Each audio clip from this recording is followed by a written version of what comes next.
अस्सलामु अलैकुम व रहमतुल्लाहि व बरकातुहू। वालेकुम अस्सलाम व रहमतुल्लाहि तआला व बरकातुहू। नहमदुहु व नसल्ली व नसल्लिमु अला हबीबिल करीम। अल्हम्दुलिल्लाहि कफ़ा व सलामुन अला इबादिहिल लज़ीना इस्तफ़ा। अम्मा बाद फ़अऊज़ु बिल्लाहि मिनश शैतानिर रजीम। बिस्मिल्लाहिर रहमानिर रहीम। या अय्युहल्लज़ीना आमनू क़ू अनफुसकुम व अहलीकुम नारा। सदक़ल्लाहुल अज़ीम। आइए हम और आप कुछ अर्ज़ व मारूफ़ से क़ब्ल अपनी आक़ा व मौला जनाब मुहम्मदुर रसूलुल्लाह सल्लल्लाहु तआला अलैहि वसल्लम की बारगाह बेकसपना में हदीय दुरूद पेश करें और बाआवाज़ बुलंद अल्लाहुम्मा सल्ली अला सय्यदना व मौलाना मुहम्मदिन व अला आलि सय्यदना व मौलाना मुहम्मदिन व बारिक व सल्लिम सलातुम व सलामुन अलैका या रसूलल्लाह सल्लल्लाहु अलैहि वसल्लम। हज़रात, दरूद पाक की बेपनाह फजीलतें बयान की गई है। आया है कि मन सल्ला अलैहि सलातन वाहिदतन सल्लल्लाहु तआला अलैहि अशरा, जो अल्लाह के रसूल सल्लल्लाहु अलैहि वसल्लम पर एक मरतबा दरूद पढ़ता है, अल्लाह रब्बुल इज़्ज़त उस पर 10 रहमतें नाजिल फरमाता है। और शेख अब्दुल हक मुहद्दिस देहलवी रहमतुल्लाह ताला अलैहि इरशाद फरमाते हैं कि नमाज, रोज़ा, हज व ज़कात यह ऐसी इबादत है कि अगर इसको दिखावे की गर्ज से किया जाए तो ऐसी इबादत उसके मुंह पर मार दी जाती है, मगर दरूद पाक एक ऐसी इबादत है अगर इसको दिखावे के गर्ज से भी पढ़ा जाए तो अल्लाह रब्बुल इज़्ज़त इसका अज्र अता फरमाता है।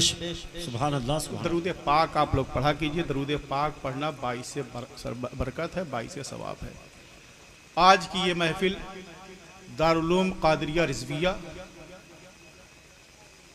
कि ये जलसा जो है इन हुफ़्फ़ाज़ इकराम की दस्तारबंदी के लिए मुनक़्क़िद किया गया है।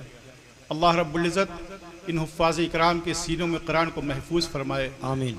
और कब्र में इनके लिए ज़रिए नजात अता फरमाए, आमीन। और मैदान महशर में इनके लिए शफ़ी बना दे, आमीन। तकरीर मुझको नहीं करना है, बस हुक्म है, थोड़ी देर के लिए मैं हाजिर आ गया हूँ क्योंकि वक्त भी काफ़ी हो गया है। मैंने आयत मुक़द्दस तिलावत की। अल्लाह ताला इरशाद फरमाता है, या अय्युहल्लज़ीना आमनू क़ू अनफुसकुम व अहलीकुम नारा। ऐ ईमान वालो, बचाओ अपने आप को, बाल बच्चों को, बीवी बच्चों को जहन्नम के अज़ाब से। जहन्नम से अज़ाब से बचाने का मतलब क्या है कि यानी शरीयत मुतहरा के दामन को मजबूती से पकड़ लो, ज़रिए नजात हासिल हो जाएगी। अल्लाह के रसूल सल्लल्लाहु अलैहि वसल्लम के बताए हुए तरीक़े पर, उनके नक्शे कदम पर चलोगे, दुनिया भी कामयाब होगी, आखिरत भी कामयाब होगी। मैं बताऊं, हज़रत सैयदना इमाम आज़म अबू हनीफा रहमतुल्लाह ताला अलैह एक बहुत बड़े फ़क़ीह थे। आपकी बारगाह में एक औरत आती है और आने के बाद कहती है, ए इमाम आज़म, मेरे पास ये कपड़े का थान है, मैं इसको आपके पास बेचना चाहती हूँ और मैंने इसकी कीमत जो है 100 दिरहम रखी है। इमाम आज़म फरमाते हैं कि इसकी कीमत तो इससे कहीं ज़्यादा है। तो औरत ने कहा कि हुजूर फिर 200 दिरहम दे दें। कहा कि तब भी कम है। फिर कहा कि तो 300 दे दें। इमाम आज़म ने फरमाया अब भी कम है। आज का अगर मुसलमान होता तो क्या कहता? कहता कि ये तो बहुत सस्ते में माल मिल रहा है, ये तो ले लो। मगर नहीं, इमाम आज़म ने ज़हन दिया कि अपने जो है भाई के गरीबी का, उसकी मजबूरी का फ़ायदा नहीं उठाना चाहिए। इमाम आज़म ने जो है एक ताजिर को बुलाया और कहा कि इस औरत ने इसकी 300 कीमत लगाई है, जो कि मैं जानता हूं कि इसकी 300 कीमत नहीं है, तुम बताओ इसकी कितनी कीमत होगी। तो उस ताजिर ने कहा, इमाम आज़म, इसकी 500 दिरहम कीमत होगी। इमाम आज़म ने जब ये फरमाया तो उस औरत ने कहा कि इमाम आज़म, मैं तो जानती थी कि आप सिर्फ दीन के इमाम हैं, आप तो तिजारत के भी इमाम हैं। ये चीज़ें होनी चाहिए। ऐसा नहीं कि किसी की मजबूरी का फ़ायदा उठाना चाहिए। एक अंसारी सहाबी हैं, बारगाह रिसालत में हाजिर होते हैं और कहते हैं, या रसूलल्लाह, मैं मजबूर हूँ, मैं जो है साइल बन करके आया हूँ, या रसूलल्लाह मेरी मदद फरमा दी जाए। अल्लाह के रसूल सल्लल्लाहु अलैहि वसल्लम इरशाद फरमाते हैं, ऐ मेरे सहाबी, क्या तुम्हारे पास कोई चीज़ है? उसने कहा, हाँ या रसूलल्लाह, मेरे पास एक पुराना कंबल है, जिसको मैं आधा ओढ़ लेता हूँ और आधा मैं बिछा लेता हूँ, और एक पुराना प्याला है उसी से मैं पानी पीता हूँ। अल्लाह के रसूल सल्लल्लाहु अलैहि वसल्लम ने फरमाया कि जाओ उस प्याले को और उस कंबल को लेकर के आओ। वो सहाबी जाते हैं, लेकर के आते हैं। अल्लाह के रसूल मस्जिद नबवी में तशरीफ फरमा है। आप इरशाद फरमाते हैं कि इस प्याले और कंबल को कौन खरीदेगा। पुराना कंबल, पुराना जो है कटोरा था। एक सहाबी ने कहा कि या रसूलल्लाह, हम इसको 1 दिरहम में खरीद लेंगे। अल्लाह के रसूल सल्लल्लाहु अलैहि वसल्लम ने फरमाया कि नहीं, इसको 2 या 3 दिरहम में जो खरीद ले। जो हालांकि पुराना कंबल था, मगर अल्लाह के रसूल ने फरमाया। तो एक सहाबी ने कहा कि या रसूलल्लाह, हम इसको 2 दिरहम में खरीद सकते हैं। तो अल्लाह के रसूल सल्लल्लाहु अलैहि वसल्लम ने जब ये फरमाया तो जो है दो सहाबी ने 2 दिरहम में खरीदा। अल्लाह के रसूल सल्लल्लाहु अलैहि वसल्लम ने उन सहाबी को 1 दिरहम दिया, कहा इससे अपने खाने पीने के इंतजाम करो। और 1 दिरहम जो था वो अल्लाह के रसूल ने दिया, कहा कि जाओ इसको जो है इससे कुल्हाड़ी खरीद करके और मेरे पास लेकर के आओ। वो सहाबी जाते हैं और कुल्हाड़ी खरीद करके लेके आते हैं।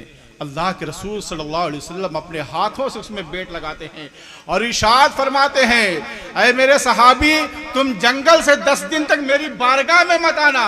10 दिन तक जो है तुम जो है जंगल से लकड़ियां काट करके उनको फरोख्त करना, उसके बाद मेरी बारगाह में आना। वो सहाबी जाते हैं और 10 दिन तक लकड़ियां काटते हैं, फरोख्त करते हैं, फिर आते हैं अल्लाह के रसूल की बारगाह में आते हैं और इरशाद फरमाते हैं, या रसूल अल्लाह, 10 दिरहम मेरे पास बचे हुए हैं। अल्लाह के रसूल फरमाते हैं, ऐ मेरे सहाबी, जब अल्लाह ने तुम्हारे हाथ पैर सलामत दिए हैं तो भीख नहीं मांगना चाहिए, बल्कि अपने हाथों पैरों को इस्तेमाल करना चाहिए। और मैदान महशर में नहीं तो भीख मांगने का अजर ये होता है, अगर हाथ पैर सलामत है तो उसके जो है आज़ा के जो है गोश्त गायब कर दिए जाएंगे।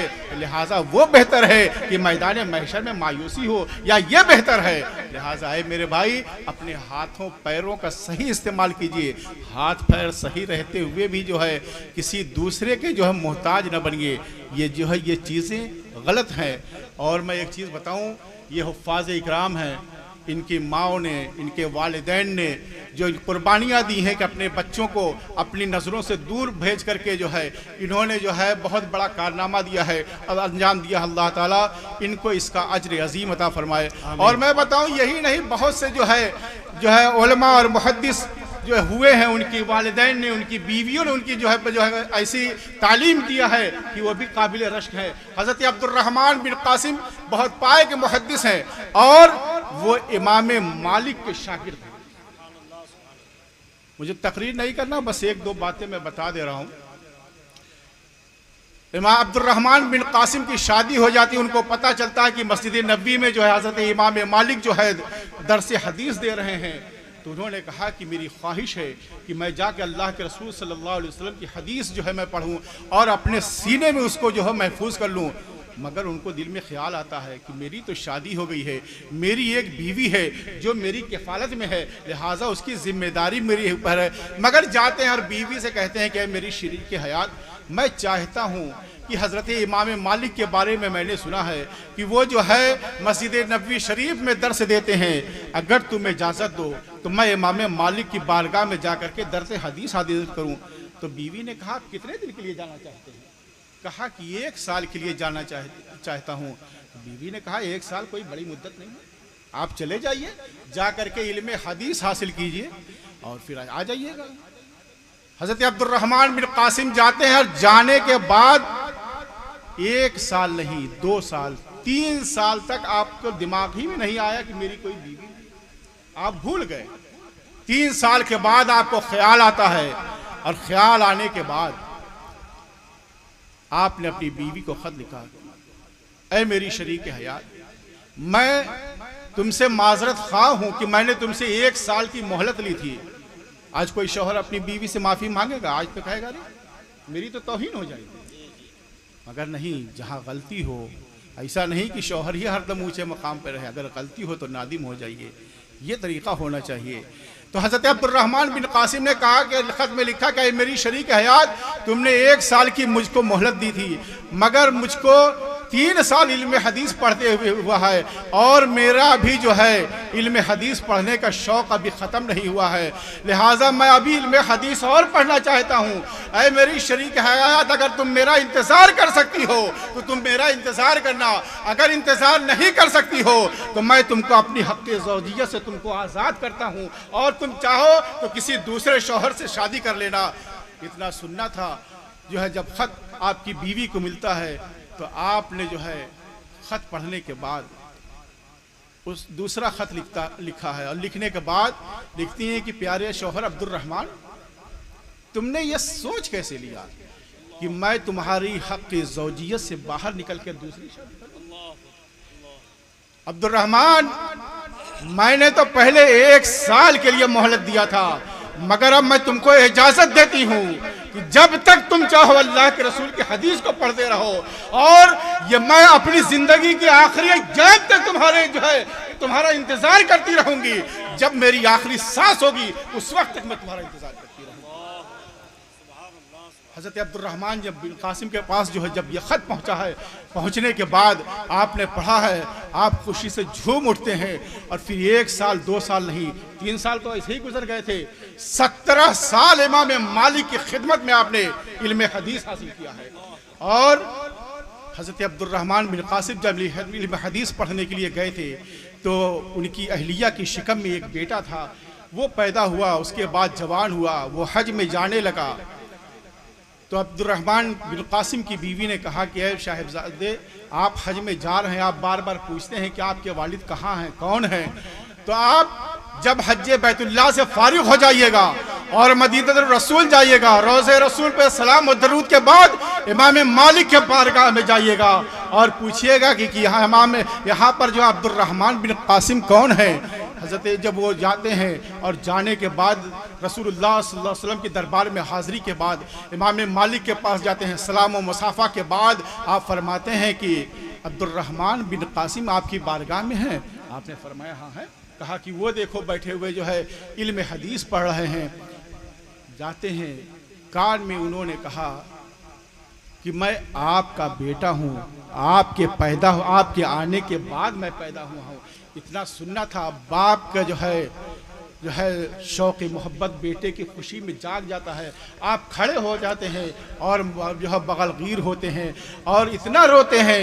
हज़रत इमाम मालिक ने देखा, कहा कि जो है अब्दुर्रहमान क्यों रो रहे हो, ये नौजवान कौन है, ये कौन ऐसा शख्स आ गया है कि आने के बाद तुमसे इसने कौन सी कान ऐसी बात में तुम्हारे कान में ऐसी बात कह दी है कि तुम रोने लगे हो। क्या किसी मरने की खबर लेकर के आया है या कोई और ऐसा सानिया हो गया है जिसकी खबर लेकर के आया है। इमाम मालिक कहते हैं हुजूर, कोई ऐसी मौत की खबर लेकर के नहीं आया है, बल्कि हुजूर ये मेरा बेटा है, 17 साल का हो गया है। जब मैं आया था तो अपनी माँ के शिकम में था, आज ये 17 साल का हो गया है।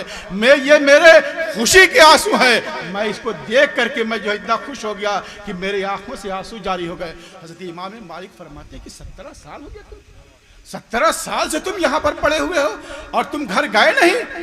तो आपने फरमाया कि नहीं हुजूर, मैं घर नहीं गया।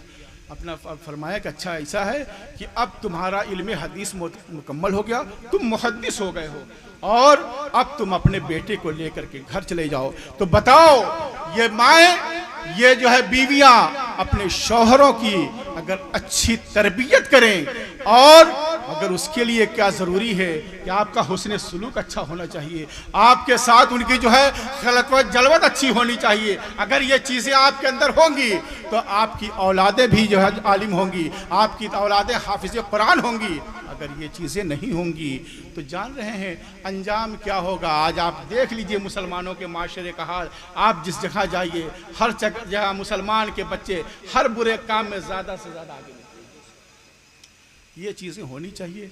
और दूसरी चीज़ मैं बताऊं, अल्लाह के रसूल सल्लल्लाहु अलैहि वसल्लम ने सहाबा से पूछा, ऐ मेरे सहाबा, आप क्या ये समझते हैं, आप जो है जानते हैं कि मुफलिस कौन है? सहाबा ने कहा, या रसूलल्लाह, हाँ, हम में मुफलिस वो है कि जिसके पास दिरहम व दीनार ना हो। तो अल्लाह के रसूल सल्लल्लाहु अलैहि वसल्लम इरशाद फरमाते हैं कि नहीं, मुफलिस वो है कि जो क़यामत के दिन जिसके पास नमाज हो, रोज़ा हो, हज व ज़कात हो, मगर उसके बाद भी वजूद वो किसी अपने मुसलमान भाई को तकलीफ पहुंचाया हो, अपने किसी मुसलमान भाई को गाली दिया हो, अपने किसी मुसलमान भाई को मारा हो, और जब वो फख्र करेगा कि मैं नमाज रोज़ा हज व ज़कात लेकर के मैदान महशर में आया हूँ, तो आज उस वक्त जो है उस इसने जिसको तकलीफ दी होगी वो लोग हाजिर होंगे और कहे कि परवरदिगार आज यौमुल जज़ा है, परवरदिगार तूने फरमाया कि फमन यामल मिस्काल ज़र्रतिन खैरन यरा वमन यामल मिस्काल ज़र्रतिन शर्रन यरा, जो जर्रा बराबर नेकी करेगा वो भी पाएगा, जो जर्रा बराबर बुराई पाएगा वो भी उसका अजर पाएगा। ए अल्लाह, इसने मेरे साथ ये किया है, ये किया है, ये किया है, तो अल्लाह इरशाद फरमाएगा कि अभी वहाँ तो जो है पैसे से कारोबार चलेगा नहीं, वहाँ तो जो है बस अमल ही काम कर सकता है और तो कुछ नहीं कर सकता है। ऐसा नहीं कि ये मैं आपको ऐसे बता रहा हूँ, ये हकीकत बातें हैं, अमल करने की कोशिश कीजिए, वरना जान रहे हैं एक दिन मरना सबको है और उससे कोई बच नहीं सकता। लोग सोचते हैं ना कि अरे हम बच जाएंगे, ऐसा मत सोचिएगा। बहुत से लोग होते हैं जैसे कहते हैं कि जाने के बाद जो है हमारे साथ अच्छा हिसाब होगा, हमने नमाज पढ़ ली, ये इस बात पे घमंड मत कीजिए। हज़रत अल्लामा सिराज साहब क़िबला मौजूद हैं, इनसे पूछिएगा, ये आपके मदरसे के प्रिंसिपल हैं और बड़े मुशफ़िक़ आदमी हैं, अल्लाह ताला इनकी उम्र में बरकत अता फरमाए। मेरी तो इनसे कई मुलाकातें हैं, तो मैं बताऊं कि तो अल्लाह ताला फरमाएगा कि अब इसके पास तो कुछ ऐसा है नहीं, इसके नेकियां हैं, अब इन नेकियों को तुम ले लो, तो लोग नेकियों को उसको ले लेंगे, उसके बावजूद भी कुछ लोग आएंगे। अब तो नेकियां भी ख़त्म हो गई हैं, अब क्या हो सकता है? तो अब जान रहे हैं क्या होगा? अब जो लोग आएंगे तो उन लोगों से कहा जाएगा क्या तुम्हारे पास कुछ गुनाह है, क्या तुम्हारे पास कुछ गुनाह है? तो जो लोगों के गुनाह होंगे वो उस पर लाद दिए जाएंगे। तो अल्लाह के रसूल फरमाते हैं कि सबसे बड़ा मुफलिस वो है कि जिसके पास नमाज रोज़ा हज व ज़कात भी हो, मगर उसने अपने भाई को तकलीफ पहुंचाई हो, अपने भाई को ईज़ा दिया हो, सबसे बड़ा मुफलिस वो शख्स है। तो लिहाजा आप अपनी ज़िंदगियों को जो है अच्छे तरीके से गुजारने की कोशिश करें। अल्लाह रब्बुल इज़्ज़त की बारगाह में दुआ है कि अल्लाह ताला इस मदरसे को दिन दूना रात चौगुना तरक्की अता फरमाए और इसके असातिज़ा को, यहाँ के असातिज़ा को, यहाँ के अराकीन को अल्लाह ताला इन लोगों के कारोबार में खैर बरकत तरक्की अता फरमाए और इन लोगों को सेहत कुल्ली व आजिल अता फरमाए। अस्तग़फिरुल्लाह रब्बी मिन कुल्लि ज़ंबि व अतूबु इलैह।